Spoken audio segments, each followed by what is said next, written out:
নমস্কার বন্ধুরা, আপনারা যে ভিডিওটি দেখছেন, হ্যাঁ, এটি সেই ভাইরাল মন্দির যেটা জগৎপুরের কালী মন্দির নামে পরিচিত, যেটাকে আমরা বাংলার অক্ষরধাম নাম হিসেবেও চিনি থাকি।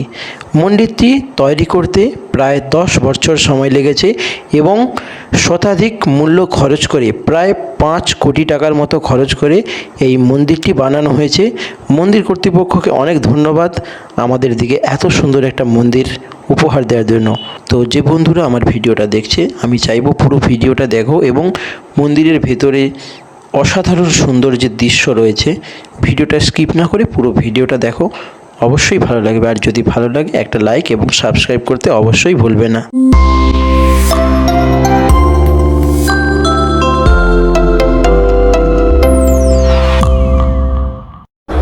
কি অসাধারণ সুন্দর এই মন্দির, না আসলে জানতেই পারতাম না।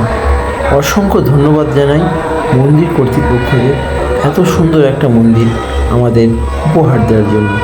যারা ভিডিওটা দেখছো তারা হাতে সময় পেলে অবশ্যই এসে একবার মন্দিরটা দর্শন করে যাও। মায়ের মন্দিরের ভিতরে 3টি গর্ভগৃহ করা হয়েছে, যেখানে ডান দিকে রয়েছে দেবাদিদেব মহাদেব এবং বাম দিকে রয়েছে মা শীতলা, এবং মূল গর্ভগৃহে মা অবস্থান করছেন।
অনুষ্ঠান হয় নৃসিংহ চতুর্দশীতে, বুদ্ধ পূর্ণিমার আগের দিন, যেই চতুর্দশী নৃসিংহ চতুর্দশী।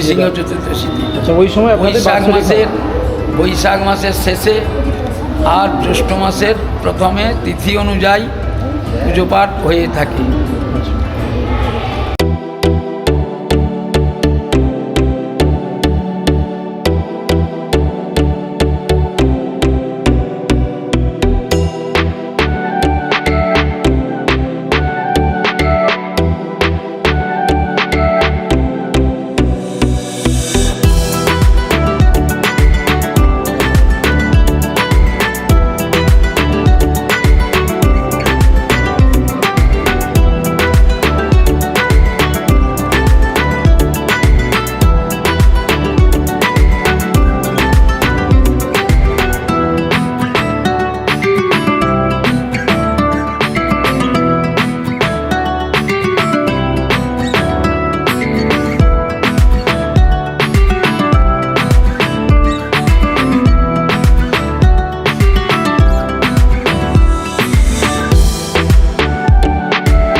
হচ্ছে জগৎপুর গ্রাম। মহিষাদল মহিষাদলের মধ্যে জগৎপুর গ্রাম। এখানে আসার একমাত্র উপায় হচ্ছে মেঘছাদা হইতে হলদিয়াগামী বাসে শিব মন্দিরে নেবে, জগৎপুরে ভেতরে উত্তর দিকে বরাবর রাস্তাতে আসতে হবে জগৎপুর গ্রাম। এখানে মন্দিরগুলোর টাইম হচ্ছে সকাল 7টা থাকতে 1টা পর্যন্ত মন্দির খোলা থাকে।